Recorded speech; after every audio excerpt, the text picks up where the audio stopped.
Lideramos el camino de la opinión pública y buscamos que la cultura del debate alcance consensos y soluciones a los problemas de nuestro país.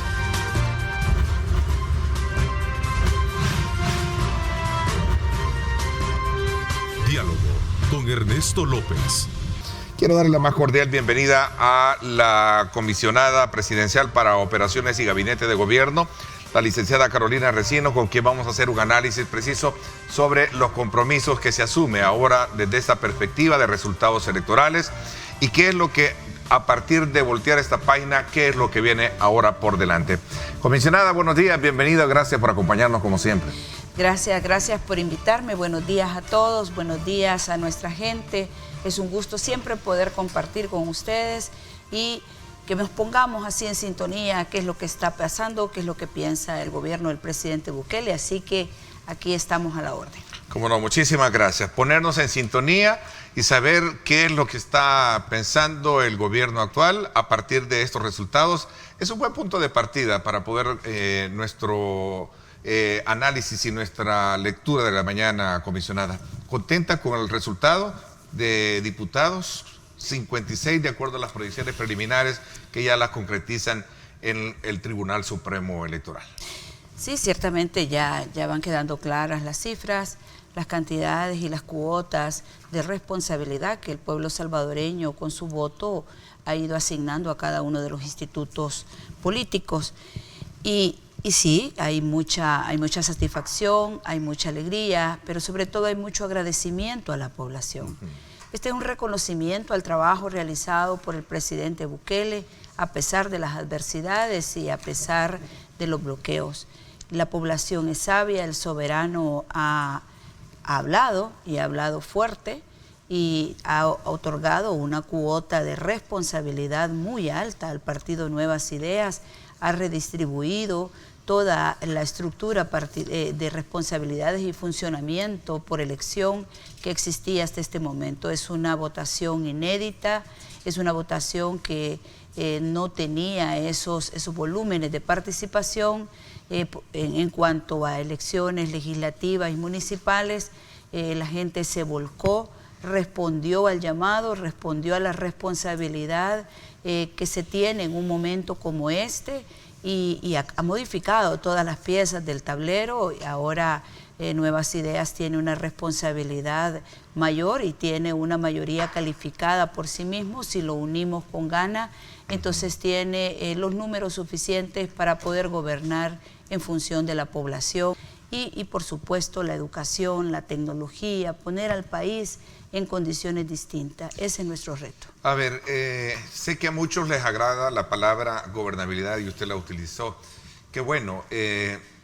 Ahora concluye la campaña electoral, dejamos atrás ya ese proceso en la que se definió ya a estas alturas del tiempo.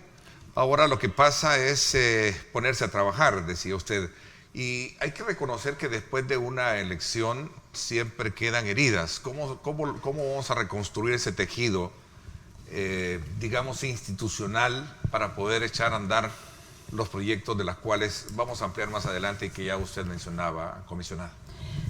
Mira, Ernesto, la verdad es que este país es complejo y no podemos seguir poniéndole el termómetro de elección en elección.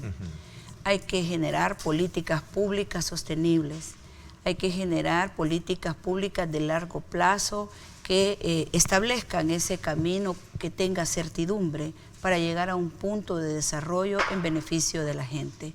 La gobernabilidad es a base de coincidencias y compromisos. Ha faltado muchísima voluntad para acelerar los cambios hacia la gente. Y se crearon actitudes y se crearon diferentes acciones que desgastaron el momento, incluso cuando debíamos de haber estado unidos, cuando debimos haber estado en un solo puño enfrentando la pandemia, y no fue así. Sin embargo, este gobierno siempre ha estado en la disposición de que trabajemos a través de coincidencias y de compromisos con la gente y no a base de prebendas o de maletines poder llevar las soluciones a la gente.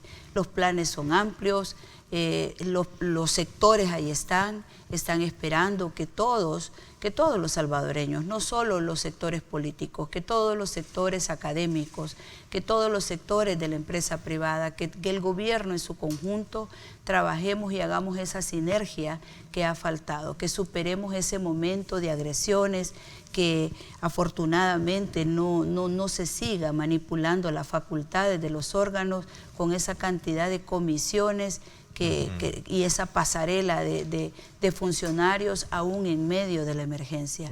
En la Asamblea Legislativa obtener el financiamiento para los préstamos. Sin embargo, este es un tema que lo hemos venido conversando no solo con usted, sino que con muchos funcionarios sobre los grandes retos que tiene las finanzas públicas en el país, Carolina. Fiscalmente, ¿cómo está el país? ¿Cómo usted logra ver ese horizonte para lo que viene ahora después de estas elecciones? Bueno, primero... ¿Hablamos de ajustes? ¿Vamos a hablar de nuevos impuestos? ¿O vamos a hablar de alguna manera de acomodar mejor lo que sería el gasto público? Quizás primero decirle que sí, en la perspectiva de mejor relación y de sintonía con la Asamblea Legislativa es una realidad. Y uno de los componentes esenciales del trabajo para poder llevar adelante y poder estar hablando de economía es apostarle a la seguridad.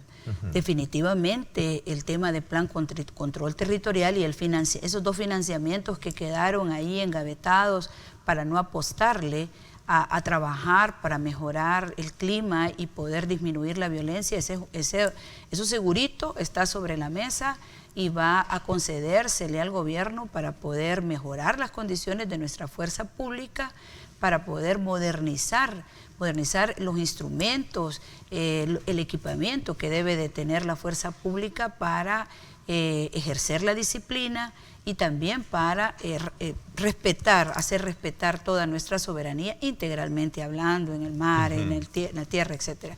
Ese es uno de las grandes deudas que deja esta Asamblea Legislativa, haberle dado la espalda a estos diputados a la necesidad y a la exigencia de combatir la violencia y de darle las condiciones que requería nuestra fuerza pública. Ahora, por otra parte, hablando del tema fiscal, sí, este país y este ministro de Hacienda y este equipo de Hacienda han estado trabajando fuertemente por estructurar todo el trabajo en el marco de una disciplina fiscal.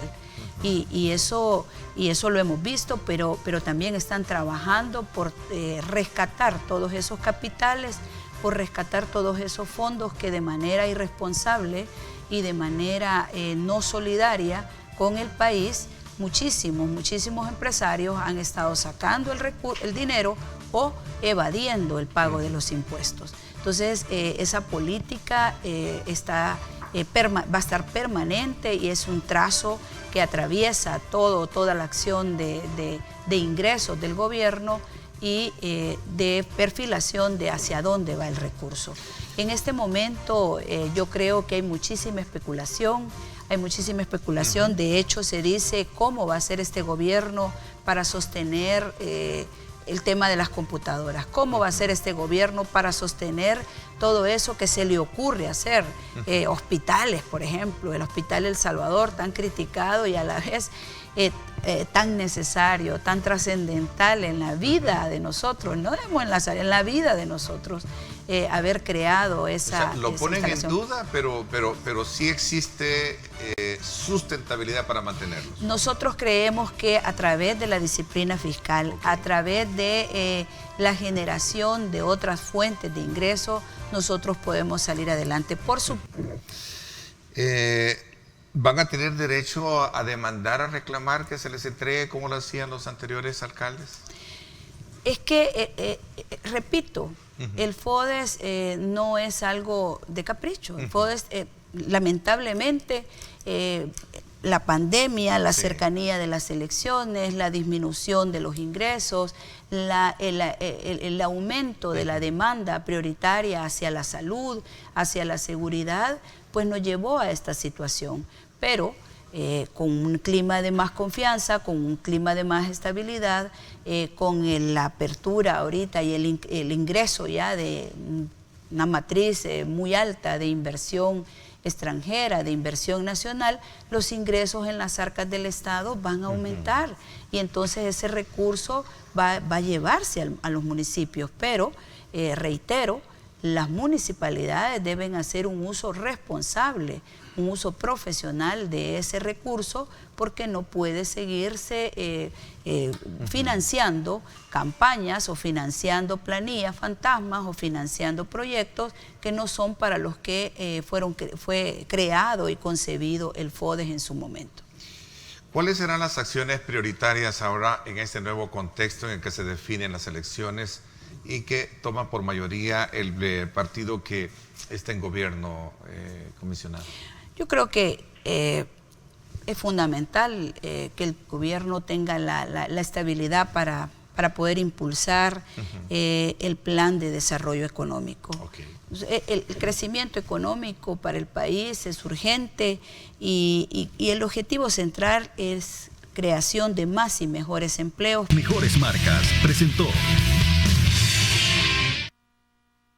Vamos a nuestra segunda parte del programa para conversar con la embajadora de El Salvador en Washington, Milena Mayorga, a quien le doy la más cordial bienvenida. Gracias, embajadora, por acompañarnos esta mañana. A ti, Ernesto, para mí siempre es un privilegio venir a tu programa. Buenos días a todos los salvadoreños. Qué bueno, 3 meses ya de estar al frente de una de las embajadas que sin duda alguna no es cualquier embajada, sobre todo por muchos aspectos que tienen que ver con las relaciones muy íntimas que se tienen con nuestro país, con los Estados Unidos y sobre todo también en el contexto de una situación diferente de país. Así es, bueno. ¿Sí?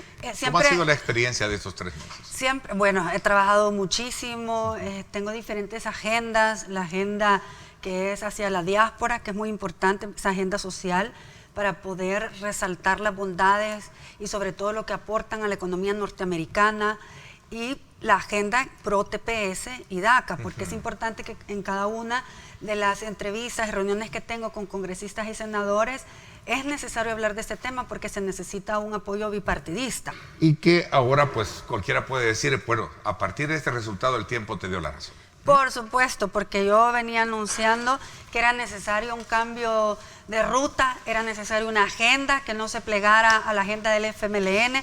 Y fíjate que cuando yo empecé a señalar el pacto de corruptos es que no había ninguna diferencia entre el FMLN, Arena y PDC. Y la gente también así lo vio. Es decir, las ideologías eran una fachada, porque al final se comportaban igual. Pero dentro de mi ex partido, cuando empecé yo a hablar, era necesario cambiar el rumbo. Era necesario...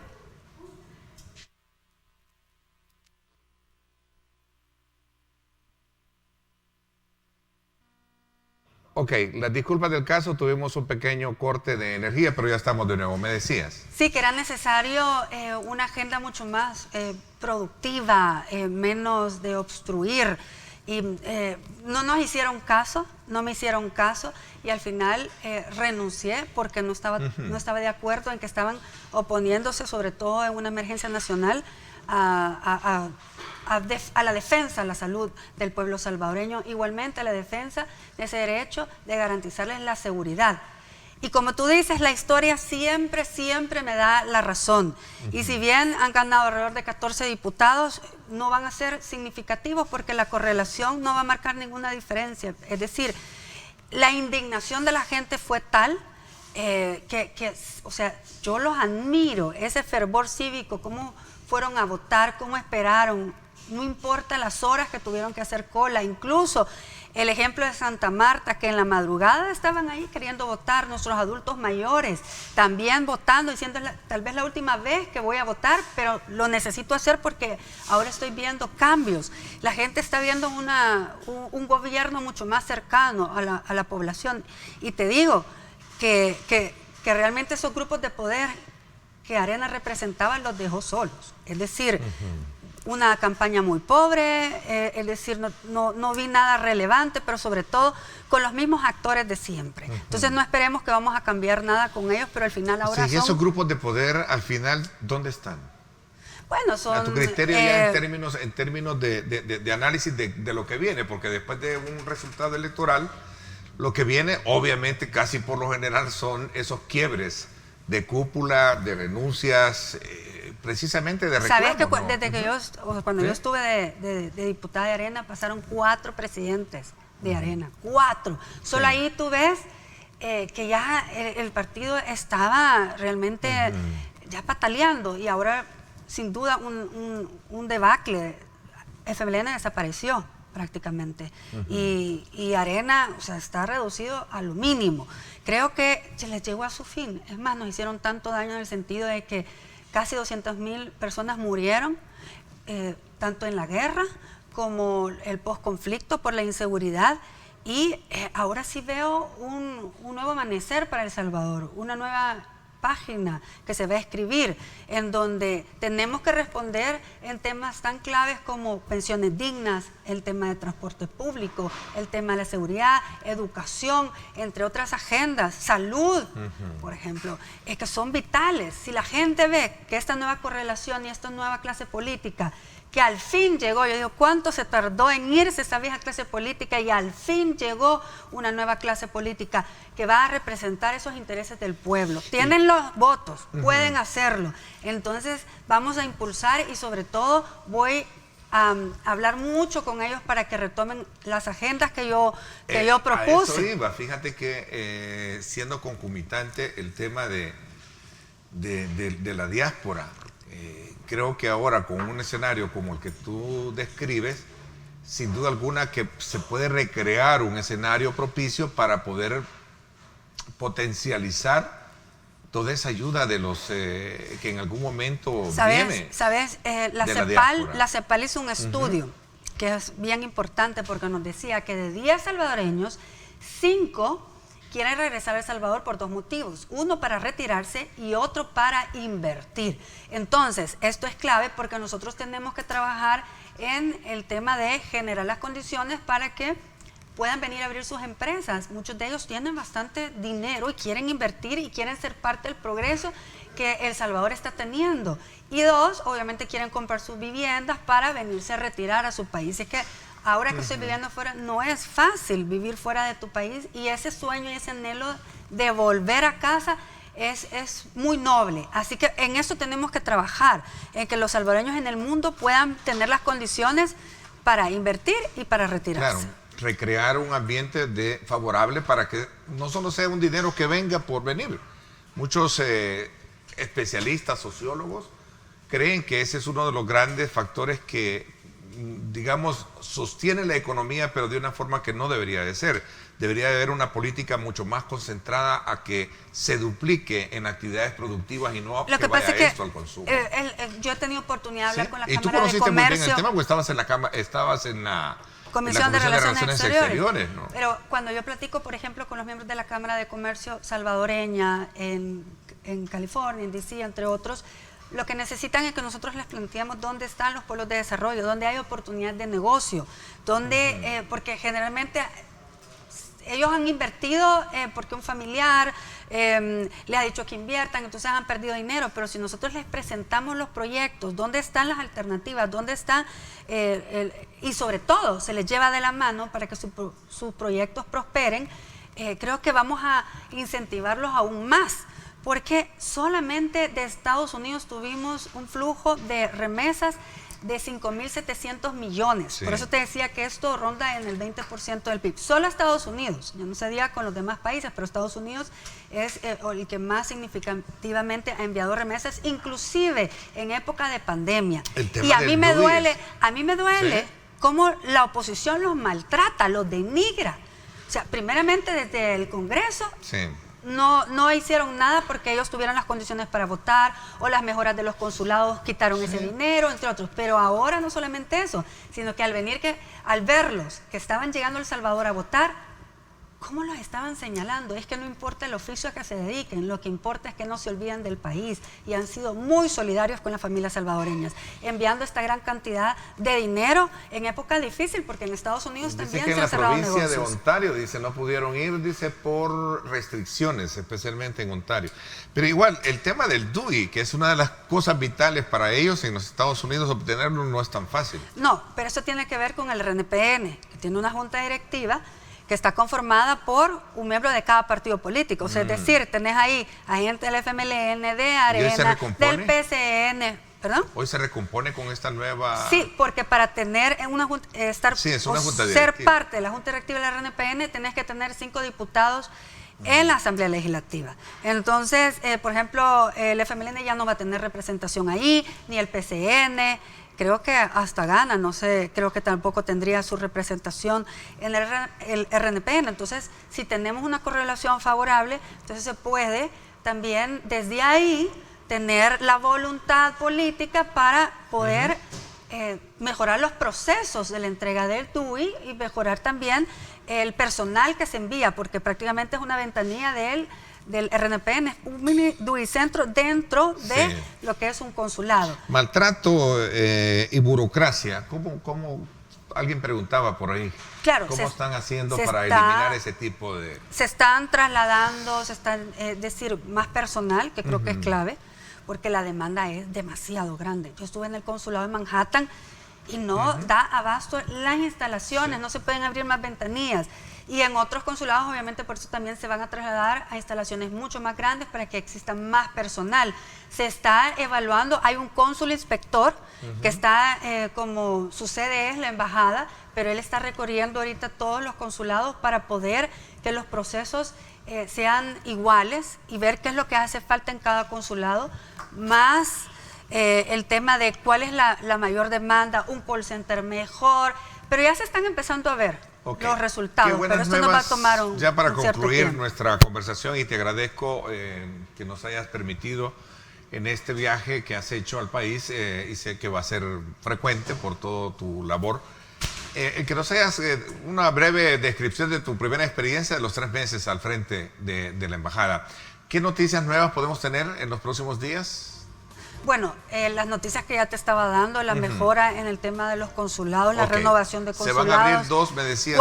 4 consulados más. En California, y sobre todo que mi agenda, en Arkansas y en Utah. En Utah era, perdón, sí. Mi agenda es una agenda cercana a la diáspora. Yo lo manifesté en diferentes ocasiones. No voy a ser una embajadora de cóctel. Si es necesario que yo esté en una jornada de entrega de alimentos, porque también la pandemia ha impactado a muchos salvadoreños, voy a estar ahí. Voy a estar donde estén los salvadoreños, conociendo sus negocios, conociendo los oficios que hacen. ¿Por qué? Porque lo que quiero es resaltar el aporte de los salvadoreños a los norteamericanos, dignificarlos como nunca antes. Así que para mí es un orgullo representarlos a la diáspora y representarlos a ustedes salvadoreños, porque vamos a seguir trabajando por las visas laborales y vamos a seguir trabajando por traer inversión para que tengan empleos de calidad. Viajas hoy, ¿verdad? Sí, de regreso. Te vas de regreso. Muchísimas gracias, Milena, embajadora, por habernos acompañado. Gracias a ti, Ernesto, y me despido felicitando al pueblo salvadoreño que se manifestó en las urnas la necesidad de una nueva clase política. Que Dios me lo bendiga. Gracias. Por mi parte, hasta aquí, como siempre, cumpliendo con nuestra labor de colocar temas importantes en las cuales usted pueda tener una mejor ilustración de los puntos que rodean, como el que hemos hablado este día, que es precisamente sobre el tema del papel de la embajadora hoy frente a esta experiencia en los Estados Unidos. Gracias, pásenla bien y como siempre recuerden lo más importante, amar a Dios sobre todas las cosas. Lideramos el camino de la opinión pública y buscamos que la cultura del debate alcance consensos y soluciones a los problemas de nuestro país.